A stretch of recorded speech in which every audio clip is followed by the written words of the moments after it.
Hello my dear friends, ಎಲ್ಲರಿಗೂ ರುಚಿ ಮನೆಗೆ ಸ್ವಾಗತ. ನಾನು ನಿಮ್ಮ ದೀಪಾ ಯೋಗೇಶ್ ಮಾತಾಡ್ತಾ ಇರೋದು. ದಿನನಿತ್ಯ ಬದುಕಿನಲ್ಲಿ ಸಾಂಬಾರನ್ನ ಜೋಡಿಸೋದೇ ಒಂದು ಸಾಹಸ ಅನ್ನೋ ರೀತಿ ಆಗಿರುತ್ತೆ. ಎಷ್ಟು ಥರದ ಸಾಂಬಾರು ಕಲಿತ್ರೂ ಇನ್ನೂ ಕಲಿಬೇಕು ಅಂತ ಅನಿಸುತ್ತೆ. ಅದೇ ರೀತಿ ಇವತ್ತು ನಾನು ಮೂಲಂಗಿ ಸಾಂಬಾರನ್ನ ಮಾಡೋದನ್ನು ಹೇಳ್ಕೊಡ್ತಾ ಇದ್ದೀನಿ. ಅದಕ್ಕೆ ಬೇಕಾಗಿರೋ ಇಂಗ್ರೀಡಿಯೆಂಟ್ಸು 2-3 ಟೇಬಲ್ ಸ್ಪೂನ್ ಎಣ್ಣೆ, 1 ಸ್ಪೂನ್ ಸಾಸಿವೆ ಜೀರಿಗೆ, ಮತ್ತು ಈ ಸೈಜಿಂದ 2 ಮೂಲಂಗಿ ತೊಗೊಂಡಿದ್ದೀನಿ, 2 ಬೆಳ್ಳುಳ್ಳಿನ ಸಿಪ್ಪೆ ತೆಗೆದು ಜಜ್ಜಿಟ್ಕೊಂಡಿದ್ದೀನಿ, 1 ಚಿಕ್ಕ ಈರುಳ್ಳಿ, ಕರಿಬೇವು, ಕೊತ್ತಂಬರಿ, 1/4 ಬಟ್ಲು ಹಸಿ ಕೊಬ್ಬರಿನ ಹೆಚ್ಚಿಟ್ಕೊಂಡಿದ್ದೀನಿ, 1 ಬಟ್ಲು ತೊಗರಿಬೇಳೆ,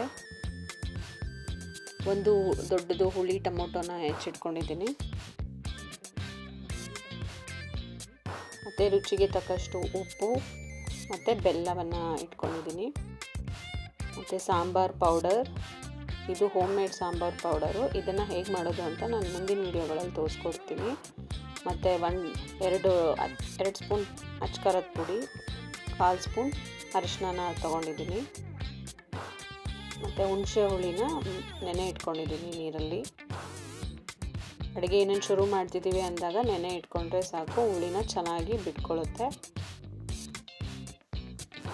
ಈಗ ಒಂದು ಕುಕ್ಕರಲ್ಲಿ 1 ಬಟ್ಲು ಬೇಳೆನ ಹಾಕ್ಕೊಳ್ತಾ ಇದ್ದೀನಿ, ತೊಗರಿ ಬೇಳೆನ. ಇದನ್ನು ಚೆನ್ನಾಗಿ ವಾಶ್ ಮಾಡ್ಕೊಳ್ತೀನಿ. ನೋಡಿ, ಈ ರೀತಿ ವಾಶ್ ಮಾಡಿಕೊಂಡ್ರೆ ಚೆನ್ನಾಗಿ.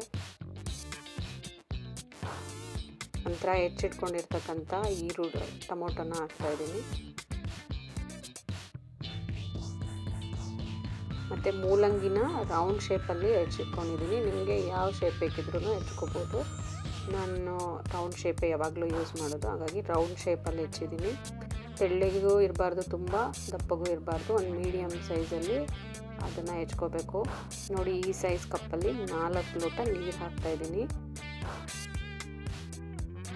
ಕರೆಕ್ಟಾಗಿ ಆಗುತ್ತೆ. ಈ 4 ಲೋಟ ನೀರು ಹಾಕಿದರೆ ತುಂಬ ತೆಳ್ಳಗೂ ಆಗೋಲ್ಲ, ತುಂಬ ಗಟ್ಟಿನೂ ಆಗೋಲ್ಲ. ಮತ್ತು 1 ಟೇಬಲ್ ಸ್ಪೂನ್ ಎಣ್ಣೆನ ಹಾಕ್ಬಿಟ್ಟು ವಿಷಲ್ ಹೊಡೆಯೋದಕ್ಕೆ ಇಡ್ತಾಯಿದ್ದೀನಿ. 3 ವಿಷಲ್ ಹೊಡೆದ್ರೆ ಸಾಕು. ಆ ಟೈಮಲ್ಲಿ ಹಸಿ ಕೊಬ್ಬರಿ ಏನು ತೋರಿಸಿದ್ನಲ್ಲ ಅದನ್ನು ಮಿಕ್ಸಿ ಮಾಡ್ಕೊಳ್ತಾ ಇದ್ದೀನಿ. ತುರಿದಿರೋದನ್ನು ಯೂಸ್ ಮಾಡ್ಬೋದು, ಬಟ್ ನಾನು ಯಾವಾಗಲೂ ಮಿಕ್ಸಿ ಮಾಡಿನೇ ಹಾಕ್ತೀನಿ. ಈಗ ಒಗ್ಗರಣೆ ಹಾಕ್ತಾಯಿದ್ದೀನಿ ಫ್ರೆಂಡ್ಸ್. ಎಣ್ಣೆ ಕಾಯಕ್ಕೆ ಇಡ್ತಾಯಿದ್ದೀನಿ. ಎಣ್ಣೆ ಕಾದ ಮೇಲೆ ಸಾಸಿವೆ ಜೀರಿಗೆನ ಹಾಕ್ತಾಯಿದ್ದೀನಿ,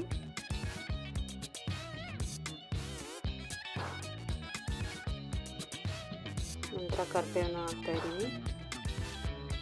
ಅದಾದಮೇಲೆ ಜಜ್ಜಿಟ್ಟಿರ್ತಕ್ಕಂಥ ಬೆಳ್ಳುಳ್ಳಿನ ಹಾಕ್ತಾಯಿದ್ದೀನಿ. ಇದು ತುಂಬ ಚೆನ್ನಾಗಿ ಫ್ಲೇವರ್ನ ಕೊಡುತ್ತೆ, ಘಮ ಘಮ ಅನ್ನುತ್ತೆ. ಸಾಂಬಾರನ್ನ ಟೇಸ್ಟನ್ನು ಹೆಚ್ಚಿಗೆ ಮಾಡೋದು ಈ ಜಜ್ಜಿರೋ ಬೆಳ್ಳುಳ್ಳಿ. ಮತ್ತು ಈರುಳ್ಳಿನ ಹಾಕ್ತಾಯಿದ್ದೀನಿ, ಚೆನ್ನಾಗಿ ಫ್ರೈ ಮಾಡ್ತಾಯಿದ್ದೀನಿ ಈರುಳ್ಳಿನ. ಅದು 3/4 ಭಾಗ ಫ್ರೈ ಆದಮೇಲೆ ಕುಕ್ಕರ್ನಲ್ಲಿ ಏನು ವಿಷಲ್ ಹೊಡ್ಸಿರ್ತೀನಲ್ಲ ಅದರದ್ದು ನೀರಿನ ಅಂಶನ ಹಾಕ್ತೀನಿ. ಬೇಳೆ, ಟೊಮೊಟೊ, ಮೂಲಂಗಿ ಎಲ್ಲ ಇನ್ನು ಕುಕ್ಕರಲ್ಲೇ ಇರುತ್ತೆ.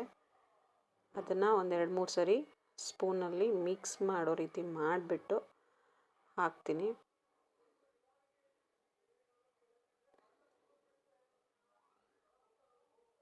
ನಿಮಗೆ ನಾನು ಮುಂದಿನ ಯಾವ ವಿಡಿಯೋ ಮಾಡಿದರೆ ಚೆನ್ನಾಗಿ, ನಿಮ್ಗೆ ಯಾವ ಅಡುಗೆಯ ಅವಶ್ಯಕತೆ ಇದೆ ಅಂತ ಹೇಳಿದರೆ ನಾನು ಆ ಅಡುಗೆನ ಮುಂದಿನ ನನ್ನ ವಿಡಿಯೋಗಳಲ್ಲಿ ಮಾಡೋದಕ್ಕೆ ಟ್ರೈ ಮಾಡ್ತೀನಿ ಫ್ರೆಂಡ್ಸ್. ನಿಮ್ಮ ಸಪೋರ್ಟು ತುಂಬ ಮುಖ್ಯ ನನಗೆ. ಯಾರೆಲ್ಲ ನನ್ನ ಚಾನಲ್ನ ಫಸ್ಟ್ ಟೈಮ್ ನೋಡ್ತಿದ್ದೀರಾ ದಯಮಾಡಿ ಸಬ್ಸ್ಕ್ರೈಬ್ ಮಾಡೋದನ್ನು ಮರಿಬೇಡಿ. ಬೇಳೆ ಎಲ್ಲ ಹಾಕಿದ ಮೇಲೆ ರುಚಿಗೆ ಉಪ್ಪು ಹಾಕ್ತಾಯಿದ್ದೀನಿ, ಮತ್ತು ಬೆಲ್ಲ ತೋರಿಸಿದ್ನಲ್ಲ ಅದು 1 ಇಂಚ್ ಬೆಲ್ಲನ ಹಾಕ್ತಾಯಿದ್ದೀನಿ. ಪುಡಿಗಳನ್ನೆಲ್ಲ ಹಾಕ್ತಾಯಿದ್ದೀನಿ.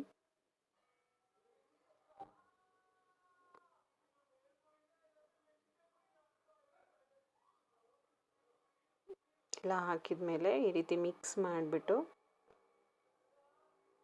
ಮೀಡಿಯಮ್ ಫ್ಲೇಮಲ್ಲಿ ಇಟ್ಕೊಳ್ಳಿ. ತುಂಬ ಜಾಸ್ತಿನೂ ಉರಿ ಇಡಬೇಡಿ, ತುಂಬ ಕಡಿಮೆನೂ ಬೇಡ. ಮೀಡಿಯಮ್ ಫ್ಲೇಮಲ್ಲಿ ಇಟ್ಮೇಲೆ ಕುದಿಯೋದಕ್ಕೆ ಶುರು ಆದಮೇಲೆ ಹುಣಸೆ ಹುಳಿನ ಹಾಕ್ತಾಯಿದ್ದೀನಿ ಫ್ರೆಂಡ್ಸ್. ನೋಡಿ, ಸ್ವಲ್ಪ ನೋಡಿಬಿಟ್ಟೆ ಹಾಕಿ, ಮತ್ತೆ ಬೇಕಿದ್ರೆ ಟೇಸ್ಟ್ ನೋಡ್ಕೊಂಬಿಟ್ಟು ಹುಳಿ ಬೇಕು ಅಂದರೆ ಮತ್ತೆ ಹಾಕ್ಕೋಬೋದು.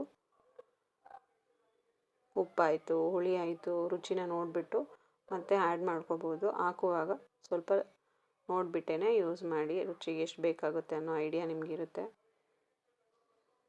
ನಂತರ ಕುದಿ ಶುರು ಆದಮೇಲೆ ಕೊಬ್ಬರಿನ ಹಾಕ್ತೀನಿ. ತುರಿದಿರೋದು ಹಾಕ್ಬೋದು, ಮಿಕ್ಸಿ ಮಾಡಿರೋದು ಹಾಕ್ಬೋದು. ತುರಿದಿರೋದು ಅಷ್ಟು ಇಷ್ಟ ಆಗಲ್ಲ ಅಂತ ಹೇಳ್ಬಿಟ್ಟು ನಾನು ಈ ರೀತಿ ಮಿಕ್ಸಿ ಮಾಡಿಬಿಟ್ಟು ಹಾಕಿದ್ದೀನಿ ಅಷ್ಟೇ.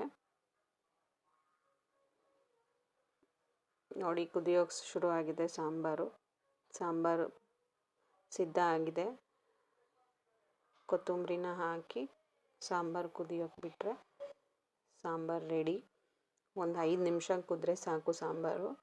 ಇದನ್ನು ಮುದ್ದೆ ಜೊತೆಗೆ, ಅನ್ನದ ಜೊತೆಗೆ, ಇಡ್ಲಿಗೂ ಕೂಡ ಬಳಸ್ಬೋದು. ಇಡ್ಲಿ ಜೊತೆನೂ ಇದನ್ನು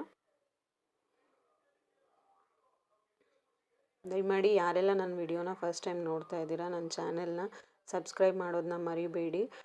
ಈ ಸಾಂಬಾರು ಇಷ್ಟ ಆಯಿತು ಅಂದರೆ ನನ್ನ ವಿಡಿಯೋಗೆ ಲೈಕ್ಸ್ ಕೊಡೋದನ್ನು ಮರಿಬೇಡಿ ಫ್ರೆಂಡ್ಸ್. ನಿಮ್ಮ ಫ್ಯಾಮಿಲಿ ಫ್ರೆಂಡ್ಸ್ ಅವ್ರಿಗೆ ಶೇರ್ ಮಾಡೋದನ್ನ ಮರಿಬೇಡಿ ಫ್ರೆಂಡ್ಸ್. Thank you. ಎಲ್ಲರೂ ಮುಂದಿನ ವಿಡಿಯೋದಲ್ಲಿ ಸಿಗೋಣ. ಧನ್ಯವಾದಗಳು.